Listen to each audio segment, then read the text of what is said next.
ನಾವು ಸಾರ್ದಿಸ್ ಸಭೆಯ ಕುರಿತು ಧ್ಯಾನ ಮಾಡಲಿಕ್ಕಾಗಿ ಹೋಗ್ತಾ ಇದ್ದೇವೆ. ಪ್ರಕಟಣೆ ಗ್ರಂಥ 3ನೇ ಅಧ್ಯಾಯ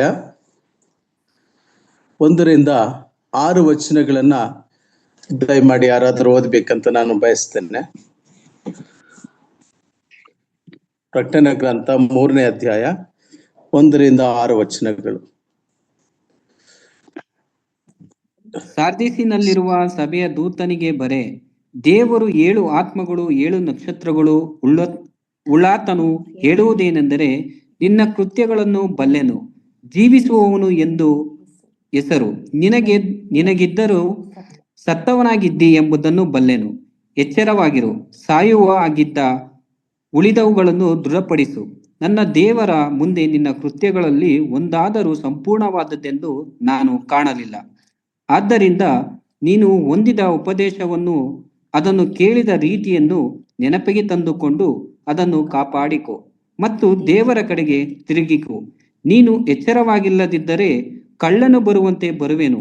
ನಾನು ಯಾವ ಗಳಿಗೆಯಲ್ಲಿ ನಿನ್ನ ಮೇಲೆ ಬರುವೆನೋ ಅದು ನಿನಗೆ ತಿಳಿಯುವುದೇ ಇಲ್ಲ. 4, 5, 6 ಕೂಡ. ಆದರೂ ತಮ್ಮ ವಸ್ತ್ರಗಳನ್ನು ಮೈಲಿಗೆ ಮಾಡಿಕೊಳ್ಳುವುದಿರುವ ಸ್ವಲ್ಪ ಜನರು ಸಾರ್ದಸ್ಸಿನೊಳಗೆ ನಿಲ್ಲಿಸಿದರೆ ಅವರು ಯೋಗ್ಯರಾಗಿರುವುದರಿಂದ ಶುಭ್ರ ವಸ್ತ್ರಗಳನ್ನು ಧರಿಸಿಕೊಂಡು ನನ್ನ ಜೊತೆಯಲ್ಲಿ ನಡೆಯುವವರು ಜಯಶಾಲಿಯಾಗಿ ಹೀಗೆ ಶುಭ್ರ ವಸ್ತ್ರಗಳನ್ನು ವಧಿಸುವರು. ಜೀವಬಾಧ್ಯರ ಪಟ್ಟಿಯಿಂದ ಅವನ ಹೆಸರನ್ನು ನಾನು ಅಳಿಸಿಬಿಡದೆ ಅವನು ನನ್ನವನೆಂದು ನನ್ನ ತಂದೆಯ ಮುಂದೆಯೂ ಆತನ ದೂತರ ಮುಂದೆಯೂ ಒಪ್ಪುವೆನು.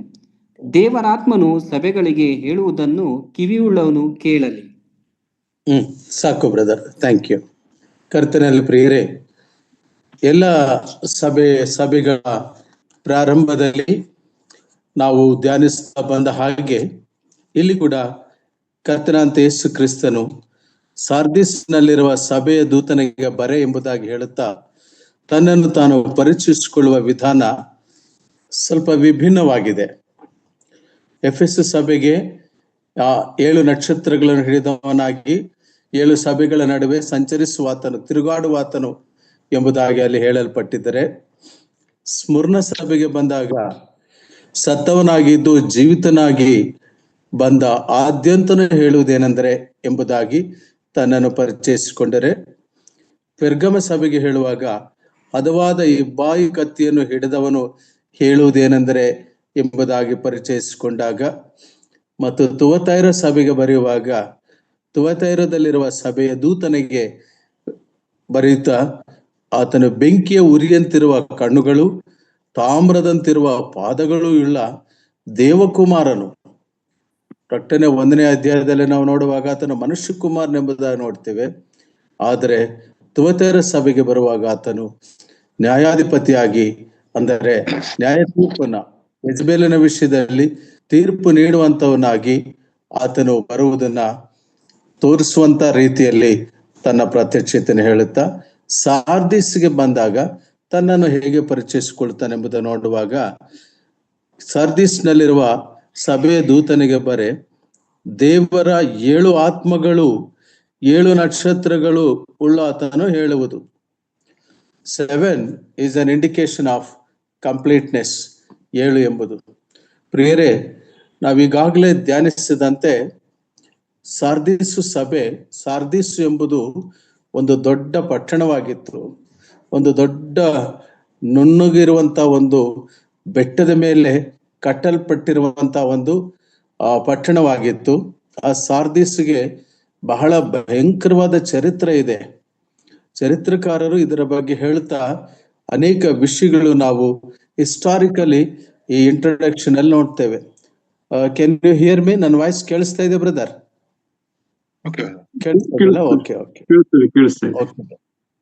ಸಾರ್ದಿಸು ಸಭೆಯ ದೂತ, ನಾನು ಪ್ರಾರಂಭದಲ್ಲಿ ತಮ್ಮೊಂದಿಗೆ ಹಂಚಿಕೊಳ್ತಾ ಬಂದೆ. ದೂತ ಎಂಬುದಾಗಿ ಹೇಳುವಾಗ ಅದು ದೇವದೂತ ಅಲ್ಲ, ಅಥವಾ ಪರಲೋಕದಲ್ಲಿರುವಂತಹ ಸೆರಾಫಿಯರಾಗಲಿ ಕೆರೂಬಿಯರಾಗಲಿ ಅಲ್ಲ. ಹಾಗಾದ್ರೆ ದೂತ ಅಂದ್ರೆ ಯಾರು? ಆಯಾ ಸಭೆಗೆ ಹೇಳುವಾಗ he is addressing to the particular main person, ಒಬ್ಬ ಮುಖ್ಯ ವ್ಯಕ್ತಿಗೆ, ಒಬ್ಬ ಮುಖಂಡನಿಗೆ ಅಡ್ರೆಸ್ ಮಾಡ್ತಾ ಬರೀತಾರೆ. ಹಿಂದಿನ ಕಾಲದಲ್ಲಿ ಪತ್ರಗಳು ಬರೀತಿದ್ದು, ಈ ಕಾಲದಲ್ಲಿ ಲೆಟರ್ಸ್ ಇಲ್ಲ, ಈ ಕಾಲದಲ್ಲಿ ಇಂಡಿಯನ್ ಲೆಟರ್ಸ್ ಇಲ್ಲ, ಪೋಸ್ಟ್ ಕಾರ್ಡ್ಸ್ ಇದ್ದು. ನಮ್ಮ ಕಾಲದಲ್ಲಿ 15 ಪೈಸೆಗೆ ಇರುವಂತದ್ದು ಪೋಸ್ಟ್ ಕಾರ್ಡ್ಸ್ ಈಗಿಲ್ಲ. ಪತ್ರ ಜಾಬ್ ಬರೆಯೋದು ಅಥವಾ ಒಂದು ಪೋಸ್ಟ್ ಕಾರ್ಡ್ ಬರೆಯೋದು ಈಗಿಲ್ಲ, ಮತ್ತು ಇನ್ಲ್ಯಾಂಡ್ ಲೆಟರ್ ಹೀಗಿಲ್ಲ. ಆವಾಗ ಪತ್ರ ಬರೆಯುವಾಗ ಅಲ್ಲಿ ಅಡ್ರೆಸ್ ಬರೆಯೋರು, ಯಾರು ಬರೀತಿರೋದು ಅಂತ. ತಂದೆ ತಾಯಿಗಳಿಗೆ ಬರೆಯೋದಾದರೆ, ಮೇಷ್ಟ್ರುಗಳು ಬರೆಯೋದಾದರೆ ಗೌರವನೀಯವಾದಂತಹ ಮೇಷ್ಟ್ರುಗಳಿಗೆ ಎಂಬುದಾಗಿ ಅಡ್ರೆಸ್ ಮಾಡುತ್ತಾ ಆ ರೀತಿ ಬರೀತಿರುವಂತದ್ದು ಒಂದು ಪರಿಪಾಟಿ ಇತ್ತು. ಈಗ ಇಲ್ಲಿ ನಮ್ಮ ಕರ್ತನಾದ ಯೇಸು ಕ್ರಿಸ್ತನು ಆಯಾ ಸಭೆಯ ದೂತರು ಎಂಬುದಾಗಿ ಹೇಳುವಾಗ, ದೂತರು ಯಾರು ಅಲ್ಲ, ಅವರು ಸಭೆಯ ಹಿರಿಯರು. ಇದಕ್ಕೆ ನಾವು ವಾಕ್ಯದಲ್ಲಿ ಒಂದು 2 ಕಡೆ ಆಧಾರವನ್ನ ನೋಡ್ತೇವೆ. ದಯಮಾಡಿ ನೋಡ್ರಿ, ಮಲಾಕಿ ಗ್ರಂಥ 2ನೇ ಅಧ್ಯಾಯ 7ನೇ ವಚನ. The book of Malachi chapter 2 verse 7. ನಾವೀಗಾಗ್ಲೇ ಅದನ್ನ ಆಲೋಚನೆ ಮಾಡಿದ್ವಿ, ಬಟ್ ಅದು ನಮ್ಮ ನೆನಪಿನಲ್ಲಿ ಇರ್ಲಿ ಅಂತ ಮತ್ತೊಮ್ಮೆ ನೆನಪು ಮಾಡ್ಕೊಳ್ತೇವೆ. ಮಲಾಕಿ ಗ್ರಂಥ 2ನೇ ಅಧ್ಯಾಯ 7ನೇ ವಚನ.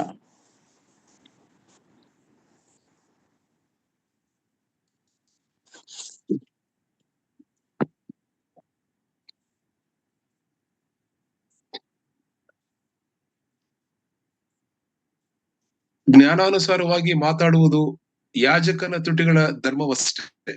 ಅವನು ಸೇನಾಧೀಶ್ವರನಾದ ಯೆಹೋವನ ದೂತನಾಗಿರುವ ಕಾರಣ ಜನರು ಅವನ ಬಾಯಿಂದ ಧರ್ಮೋಪದೇಶವನ್ನು ಕೇಳಿಕೊಳ್ಳತಕ್ಕದ್ದು. ಸಾಕು ಬ್ರದರ್, ಥ್ಯಾಂಕ್ ಯು.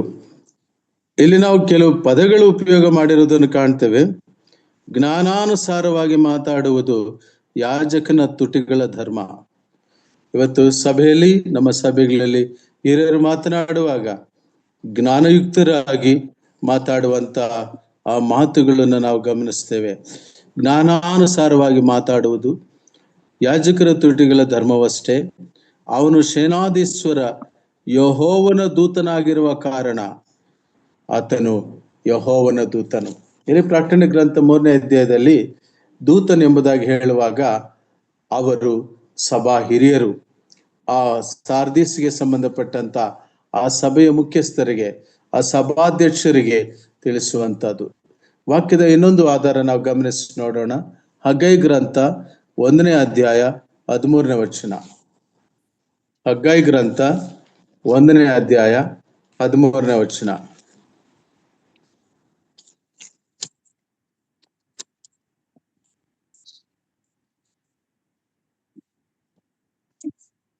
ಯೆಹೋವನ ದೂತನಾದ ಹಗ್ಗಾಯನು ಇದನ್ನು ನೋಡಿ ಜನರಿಗೆ, ನಿಮ್ಮೊಂದಿಗೆ ಇದ್ದೇನೆ ಎಂದು ಯೆಹೋವನು ನುಡಿಯುತ್ತಾನೆ ಎಂಬುದನ್ನು ಯೆಹೋವನ ದೂತನಾಗಿಯೇ ಹೇಳಿದನು. ಸಾಕು ಸಿಸ್ಟರ್. ಇಲ್ಲಿ 2 ಸಾರಿ ನಾವು ನೋಡ್ತೇವೆ ಯೆಹೋವನ ದೂತನಾದ ಹಗ್ಗಾಯನು. ಇಲ್ಲಿ ಹಗ್ಗಾಯನು ಯೆಹೋವನ ದೂತನು. ಕರ್ತನಲ್ಲಿ ಪ್ರಿಯರೇ, ಪ್ರವಾದಿಗಳು ಹಳೆ ಒಡಂಬಡಿಕೆಯಲ್ಲಿರುವಾಗ ಅವರನ್ನು ದೇವರು ತನ್ನ ದೂತರನ್ನಾಗಿ ಕಳಿಸಿರ್ತಾರೆ. ಅವರ ಮಾತುಗಳನ್ನು ಕೇಳಬೇಕು. ಹೊಸ ಒಡಂಬಡಿಕೆ ಬಂದಾಗ ಅಪೊಸ್ತಲ ಕೃತ್ಯ 20ನೇ ಅಧ್ಯಾಯ 28ನೇ ವಚನದ ಪ್ರಕಾರ ತನ್ನ ಸ್ವರಕ್ತವನ್ನು ಕೊಟ್ಟು ಸಂಪಾದಿಸಿಕೊಂಡಿರುವ ಸಭೆ ಮೇಲೆ ಪವಿತ್ರಾತ್ಮನು ತಾನೇ ಅಧ್ಯಕ್ಷನಾಗಿಟ್ಟಿರೋದ್ರಿಂದ ಅವರ ಮಾತುಗಳನ್ನು ನಾವು ಕೇಳಬೇಕು. ನೋಡಿ, ಇಲ್ಲಿ ಗಮನಿಸ್ತೇವೆ. ಹೇಳುವ ಮಾತುಗಳು ಏನೆಂದರೆ, ಯೆಹೋವನ ದೂತನಾದ ಹಗ್ಗಾಯನು ಇದನ್ನು ನೋಡಿ ಜನರಿಗೆ, ನಿಮ್ಮೊಂದಿಗೆ ಇದ್ದೇನೆ ಎಂದು ಯೆಹೋವನು ನುಡಿಯುತ್ತಾನೆ ಎಂಬುದನ್ನು ಯೆಹೋವನ ದೂತನಾಗಿಯೇ ಹೇಳಿದನು. He himself is like an agent. He is the media, is a spokesperson. ದೇವರ ಪಕ್ಷದಲ್ಲಿ ಆತನು ಸಭೆಗೆ ಮಾಹಿತಿಯನ್ನ ನೀಡುವಂತವನು. ಅಂದ್ರೆ ದೇವರ ಸ್ವರವನ್ನ, ದೇವರ ಸ್ವರದ ಆ ಪ್ರತಿನಿಧಿಯಾಗಿ ನೀಡುವಂತವ್ರು. ಅದಕ್ಕೋಸ್ಕರವಾಗಿ ಪೇತ್ರ ಪತ್ರಿಕೆಯಲ್ಲಿ ನಾವು ನೋಡ್ತೇವೆ, ಅವರಿಗೆ ಪ್ರಭಾವಮಾನವೆಂಬ ಕಿರೀಟವನ್ನು ದೇವರು ನೀಡುವನಾಗಿರುತ್ತಾನೆ. ದೇವರ ಒಂದು ಮಾತು ಅವರಿಗೆ ಕೊಡಲ್ಪಟ್ಟಿದೆ ಎಂಬುದನ್ನು ಕಾಣ್ತೇವೆ. ಈಗ ಸಾರ್ದಿಸ್ ಸಭೆಗೆ ಒಂದು 700 ವರ್ಷದ ಚರಿತ್ರೆ ಇತ್ತು. ಆ ಚರಿತ್ರೆಯನ್ನ ಸ್ವಲ್ಪ ಮಟ್ಟಿಗೆ ನಾವು ಗಮನಿಸಿಕೊಳ್ಳುವ ಪ್ರಯತ್ನವನ್ನು ಮಾಡೋಣ.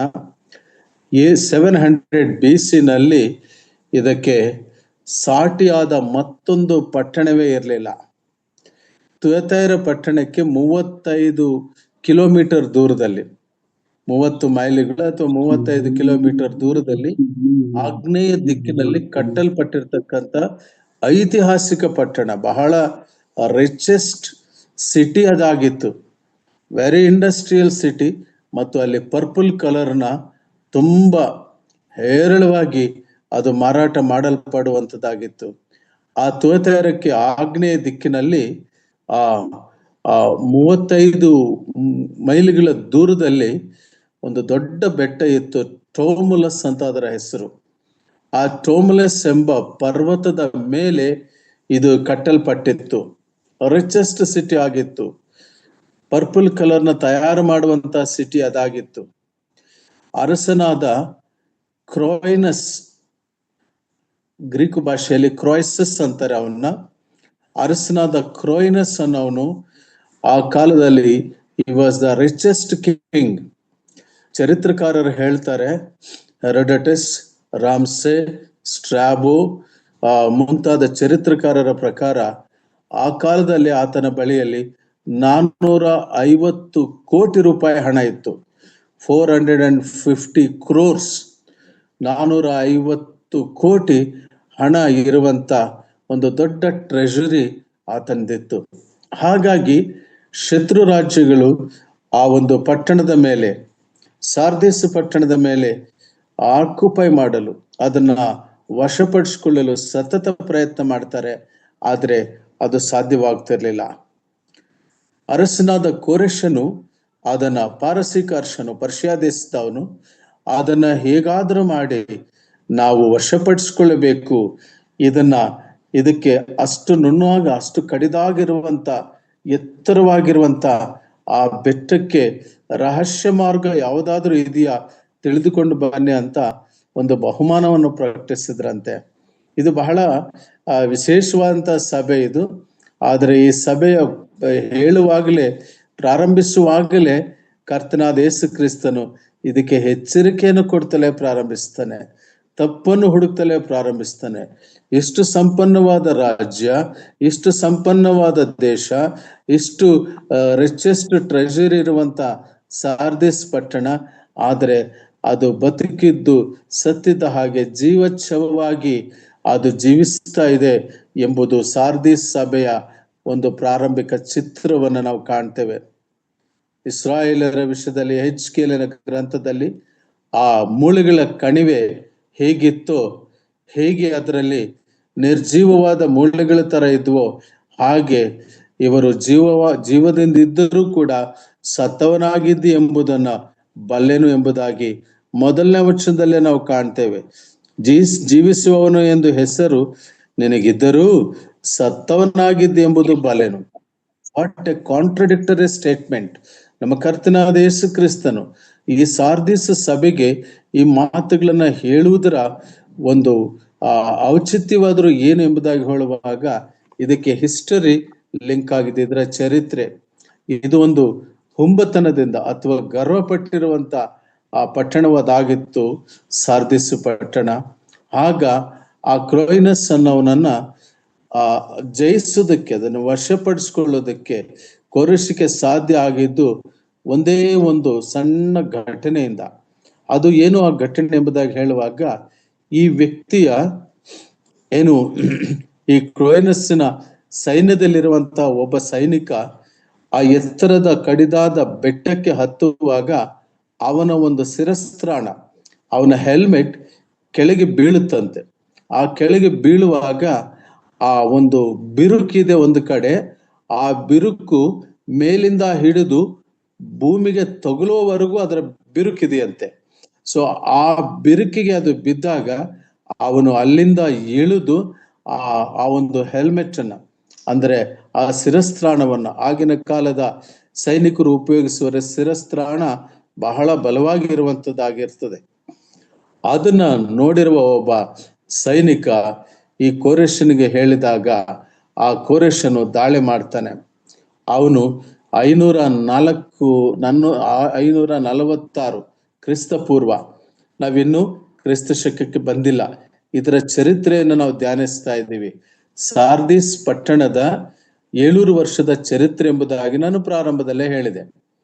ಈ ಕೋರೆಷು ಅರಸನು, ಸೈರಸ್ ಎಂಬ ಅರಸನು 546ನೇ ಇಸ್ವಿಯಲ್ಲಿ ಕ್ರಿಸ್ತ ಪೂರ್ವ ಆಗ ಆ ಸ್ಥಳವನ್ನೇ, ಆ ರಹಸ್ಯ ಸ್ಥಳವನ್ನೇ, ಆ ಬಿರುಕನ್ನೇ ಆಧಾರ ಮಾಡಿಕೊಂಡು ಅದನ್ನ ದಾರಿ ಮಾಡಿಕೊಂಡು ವಶಪಡಿಸ್ಕೊಂಡ.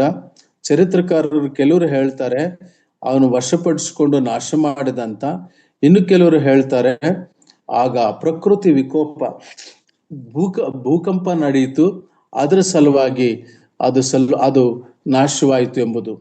ಆದರೆ ಅದಾದ ನಂತರ 2ನೇ ಸಾರಿ ಆಂಟಿಯೋಕಸ್ ಎಂಬವನು, ಅವನು ಕೂಡ ಅದೇ ರೀತಿಯಲ್ಲಿ ಒಬ್ಬ ಸೈನಿಕನ ಸಹಾಯದಿಂದ ಕ್ರಿಸ್ತ ಪೂರ್ವ 218ರಲ್ಲಿ ಆಂಟಿಯೋಕಸ್ ಎಂಬುವನು, ಆಂಟಿಯೋಕಸ್ ಗ್ರೀಕ್ ಭಾಷೆಯಲ್ಲಿ ಆಂಟಿಯೋಕಸ್ ಎಂಬುದಾಗಿ ಹೇಳ್ತೀವಿ, ಆಂಟಿಯೋಕಸ್ ಎಂಬುವನು ದಾಳಿ ಮಾಡಿ ಆ ಸಾರ್ದಿಸ್ ಪಟ್ಟಣವನ್ನ ತನ್ನ ವಶ ಮಾಡಿಕೊಂಡ.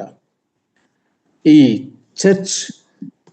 ಸಾರ್ದಿಸ್ನಲ್ಲಿರುವ ಸಭೆ ಒಂದು ರೀತಿಯ ಚರ್ಚ್ ಆಫ್ ಕಾಂಪ್ಲಸೆನ್ಸಿ, ಸಂತುಷ್ಟಿ ಇದೆ, ನನಗೆಲ್ಲವೂ ಚೆನ್ನಾಗಿದೆ ಎಂಬುದಾಗಿ ಇದ್ದುಕೊಂಡು ನಾಶನದ ಅಥವಾ ಪತನದ ಆ ಹಂತಕ್ಕೆ ಹೋಗುತ್ತಿರುವಾಗ ದೇವರು ತಾನೇ ಕನಿಕರವುಳ್ಳವನು ಬಲಪಡಿಸ್ತಾ ಇದ್ದಾನೆ.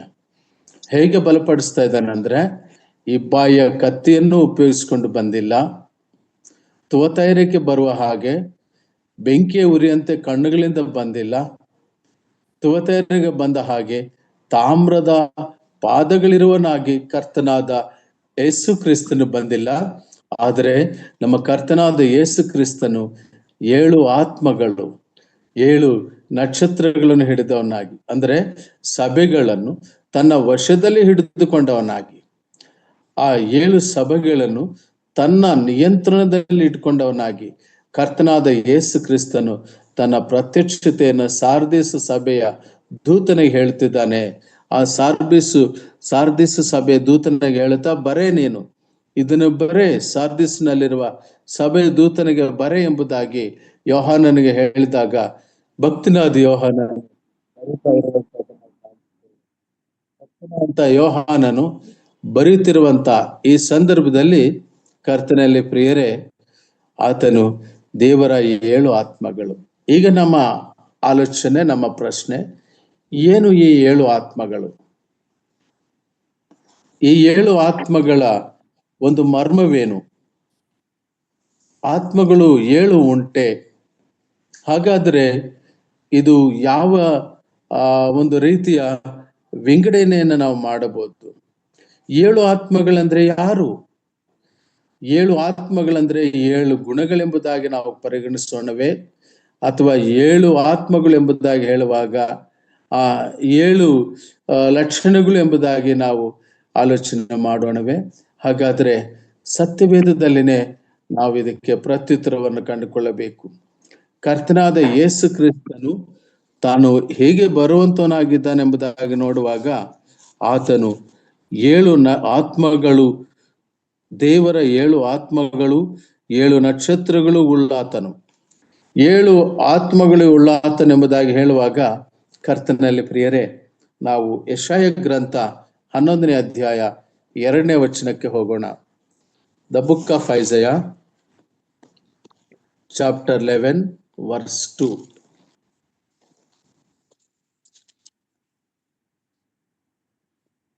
ಯೆಶಾಯ ಗ್ರಂಥ 11ನೇ ಅಧ್ಯಾಯ 2ನೇ ವಚನ ನಾನು ಓದ್ತೇನೆ. ಓದಿ ಸಿಸ್ಟರ್. ಆ ಅಂಕುರದ ಮೇಲೆ ಜ್ಞಾನ ವಿವೇಕದಾಯಕದ ಆತ್ಮ, ಆಲೋಚನಾ ಪರಾಕ್ರಮಗಳನ್ನು ಹುಟ್ಟಿಸುವ ಆತ್ಮ, ತಿಳುವಳಿಕೆಯನ್ನು ಯೆಹೋವನ ಭಯವನ್ನು ಉಂಟು ಮಾಡುವ ಆತ್ಮ, ಅಂತೂ ಯೆಹೋವನ ಆತ್ಮವೇ ನೆಲೆಗೊಂಡಿರುವುದು.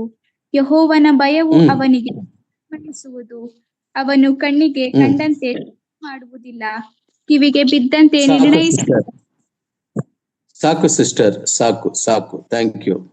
ಮೇಲೆ ನಾವು ಟೈಟಲ್ ನೋಡ್ತೇವೆ, ಅಭಿಷಿಕ್ತನ ವಿಷಯವಾದ 2 ದೈವೋಕ್ತಿಗಳು ಎಂಬುದಾಗಿ. ನಮ್ಮ ಕರ್ತನಾದ ಯೇಸು ಕ್ರಿಸ್ತನ ಕುರಿತು ಈ ಮಾತುಗಳನ್ನು ನಾವು ಕಾಣ್ತೇವೆ. ಕರ್ತನಲ್ಲಿ ಪ್ರಿಯರೇ, ನಮ್ಮ ಕರ್ತನಾದ ಯೇಸು ಇಸ್ರಾಯೇಲನ ಬುಡದಿಂದ ಒಂದು ಚಿಗುರು ಒಡೆಯುವುದು, ಅದರ ಬೇರಿನಿಂದ ಹೊರಟು ತಳಿರು ಫಲಿಸುವುದು. ಆ ಅಂಕುರದ ಮೇಲೆ ಜ್ಞಾನ 1, ವಿವೇಕ 2, ವಿವೇಕದಾಯಕ ಆತ್ಮ ಮತ್ತು ಆಲೋಚನಾ ಪರಾಕ್ರಮಗಳನ್ನು ಹುಟ್ಟಿಸುವ ಆತ್ಮ 4, ತಿಳುವಳಿಕೆಯನ್ನು 5, ಯೆಹೋವನ ಭಯವನ್ನು.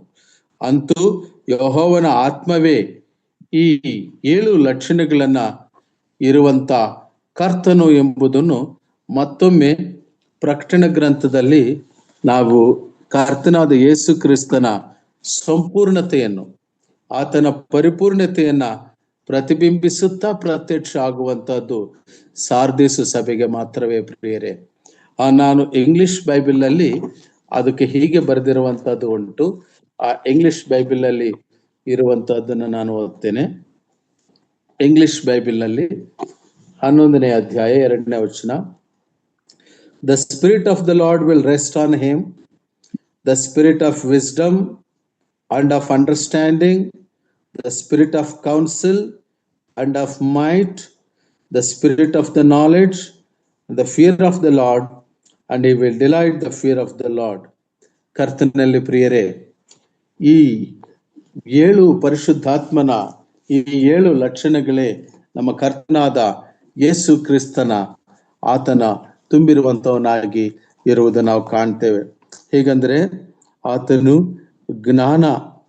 ಆತನ ಜ್ಞಾನ ಎಂಥದ್ದು ಎಂಬುದಾಗಿ ಹೇಳುವಾಗ, ಫರಿಸಾಯರು ಪ್ರಶ್ನಿಸುವಾಗ ಅವರಿಗೆ ಸೂಕ್ತವಾದ ರೀತಿಯಲ್ಲಿ ಜ್ಞಾನದಿಂದ ಆತನು ಪ್ರತ್ಯುತ್ತರವನ್ನು ಕೊಡುತ್ತಿದ್ದನು.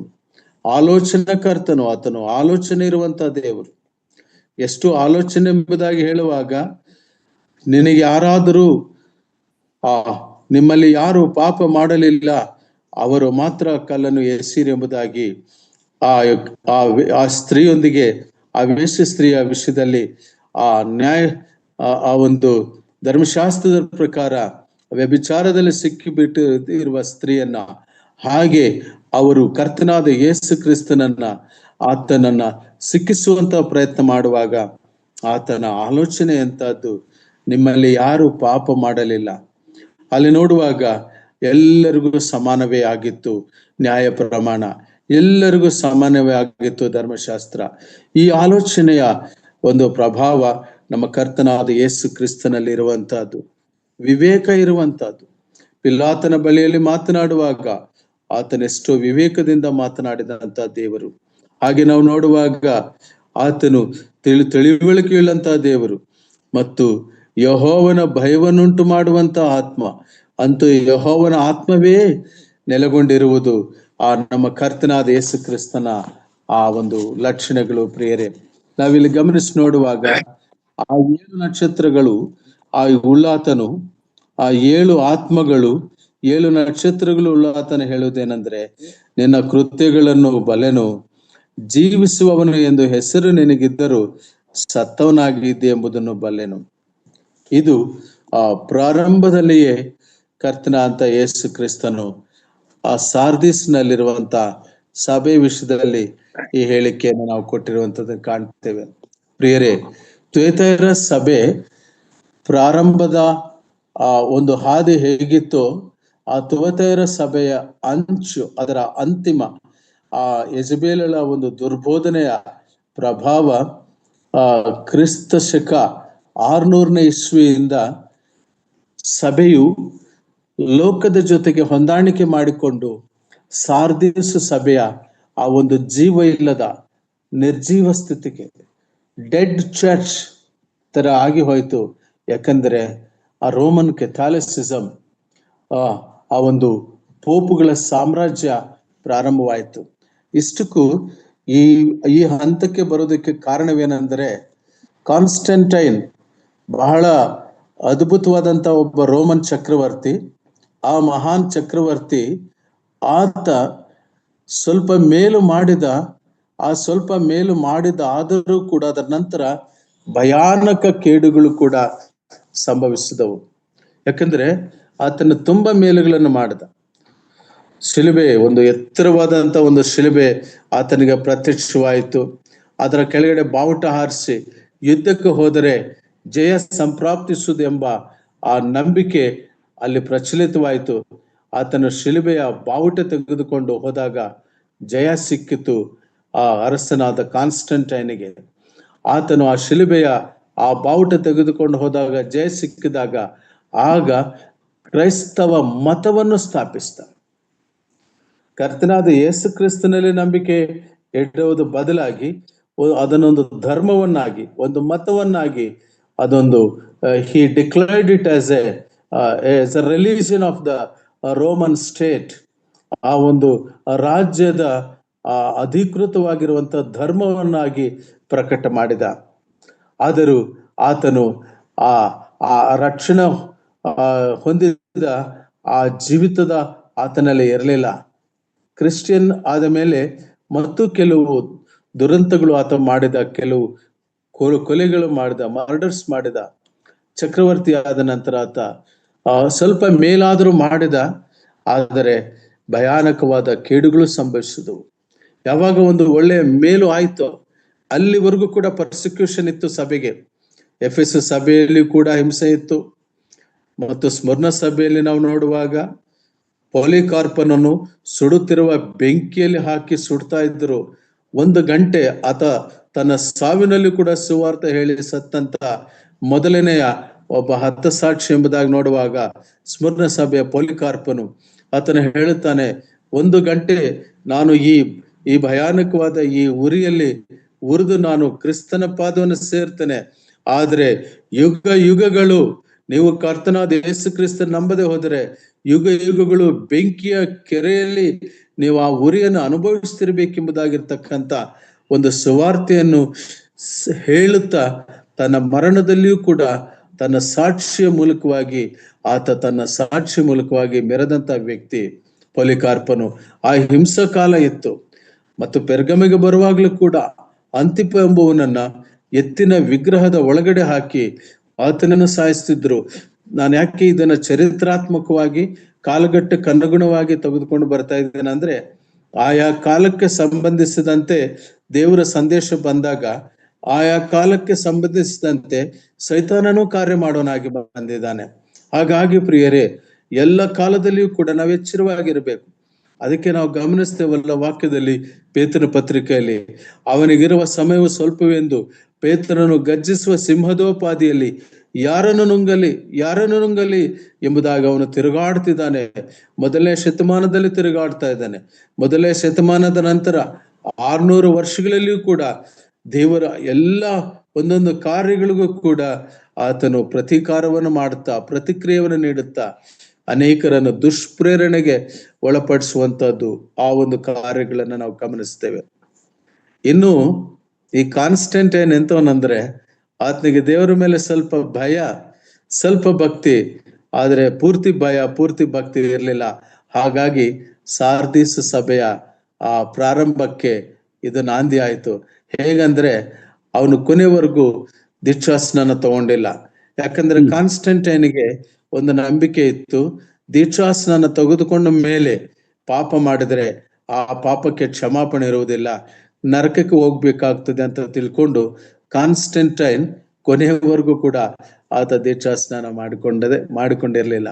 ಆದಾಗ್ಯೂ ದೀಕ್ಷಾಸ್ನಾನ ಮಾಡಿಕೊಳ್ಳೋರಿಗೆ, ಕ್ರೈಸ್ತರಿಗೆ ತುಂಬಾ ಉದಾರವಾಗಿ, ಧಾರಾಳವಾಗಿ ಬಂಗಾರ ನಾಣ್ಯಗಳನ್ನು ಕೊಡ್ತಿದ್ದ, ವಸ್ತ್ರಗಳನ್ನು ಕೊಡ್ತಿದ್ದ, ರಾಜನ ಆಸ್ಥಾನದಲ್ಲಿ ಕೆಲಸಗಳನ್ನು ಕೊಡ್ತಿದ್ದ, ಹೊಲಗಳಿಗೆ ಟ್ಯಾಕ್ಸ್ ಇಲ್ಲದೆ ಮಾಡ್ತಿದ್ದ.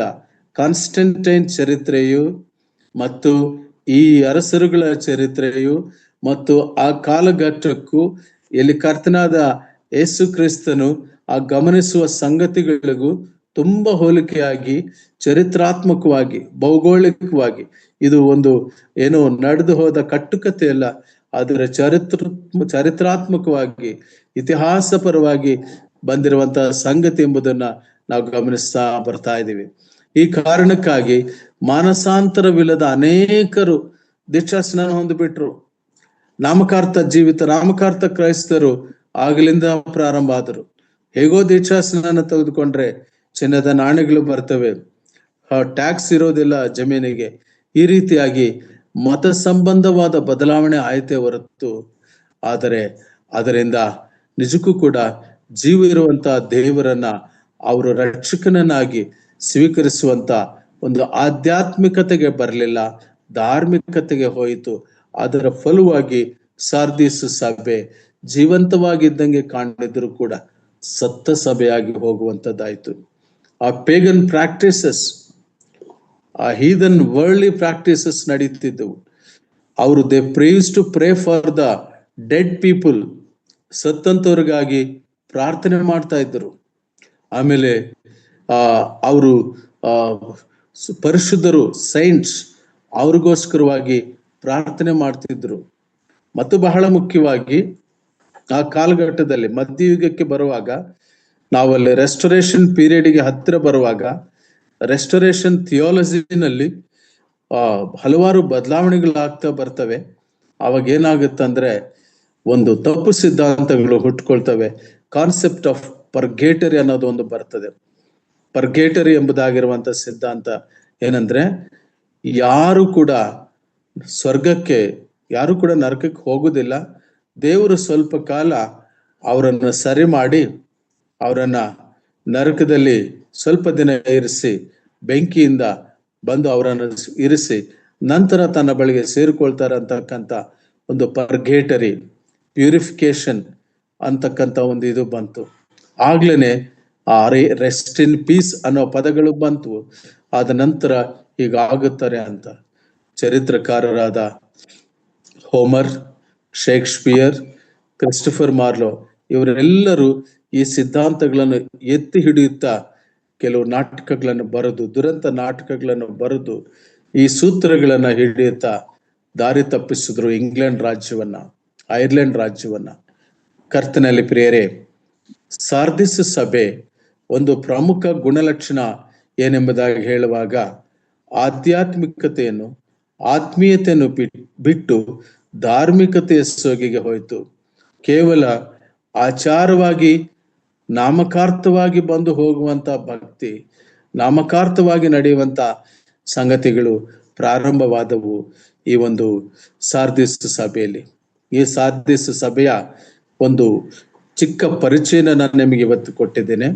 ಈ ಸಾರ್ದಿಸ್ ಸಭೆಗೆ 700 ವರ್ಷಗಳ ಇತಿಹಾಸ ಇದೆ ಅಂತಲೂ, ಅದು ಒಂದು ದೊಡ್ಡ ಒಂದು ಕಡಿದಾದ ಬೆಟ್ಟದ ಮೇಲೆ ಅದರ ಕ್ಯಾಪಿಟಲ್ ಕಟ್ಟಲ್ಪಟ್ಟಿರುವಂತ ಒಂದು ಪಟ್ಟಣ ಆಗಿ ಅರಸನಲ್ಲಿ ಇರುವಂತಹದ್ದು, ಮತ್ತು ಆ ಅರಸನಿಗೆ 2 ಅರಸಗಳು ದಾಳಿ ಮಾಡಿರುವಂತಹದ್ದು. ಆದ ನಂತರ ಆ ಪಟ್ಟಣದಲ್ಲಿ ಯಾವ ರೀತಿ ಆ ಜನರು ರಿಚೆಸ್ಟ್ ಪೀಪಲ್ ಆಗಿರುವಂತವ್ರು ಇದ್ದರು, ಆದರೂ ಕೂಡ ಅವರಲ್ಲಿ ಕ್ರಿಸ್ತ ನಂಬಿಕೆಯಲ್ಲಿರುವಂತವರಾಗಿದ್ದರು.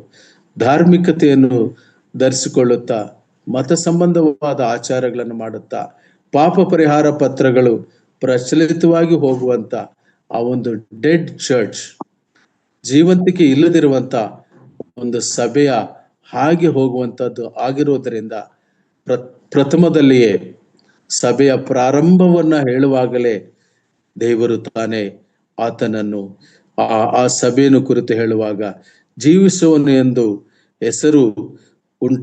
ಹೆಸರು ನಿನಗಿದ್ದರೂ ಸತ್ತವನಾಗಿದ್ದೆ ಎಂಬುದಷ್ಟೇ ಎಂಬುದನ್ನು ಬಲ್ಲೆನು ಎಂಬುದಾಗಿ ಪ್ರಾರಂಭ ಮಾಡ್ತಾನೆ. ಹೀಗೆ ಇದರಲ್ಲಿ 6 ವಚನಗಳಿವೆ. ತುವತೈರ ಸಭೆ ಆದರೆ 12 ವಚನಗಳು. ಅದು ನಾವು ಹೆಚ್ಚು ಕಾಲ ತೆಗೆದುಕೊಂಡೆವು. ಆದರೆ ಸಾರ್ದಿಸ್ ಸಭೆಯಲ್ಲಿ ಇರುವಂತಹ ಸಂಗತಿಗಳನ್ನು ಧ್ಯಾನಿಸುವುದಕ್ಕೆ ನಮಗೆ ಹೆಚ್ಚು ಕಾಲವೇನು ಬೇಕಾಗುವುದಿಲ್ಲ. ವಚನದ ನಂತರ ವಚನವನ್ನು ನಾವಿಂದು ಮೊನ್ನೆ ದೇವರ ಚಿತ್ತವಾದರೆ ಇನ್ನು ಮುಂದೆ ನಡೆಸುತ್ತಾ ಹೋಗೋಣ, ಇದನ್ನ ಧ್ಯಾನಿಸುತ್ತಾ ಹೋಗೋಣ. ದೇವರ ವಾಕ್ಯವನ್ನು ಆಶೀರ್ವಾದ ಮಾಡಲಿ.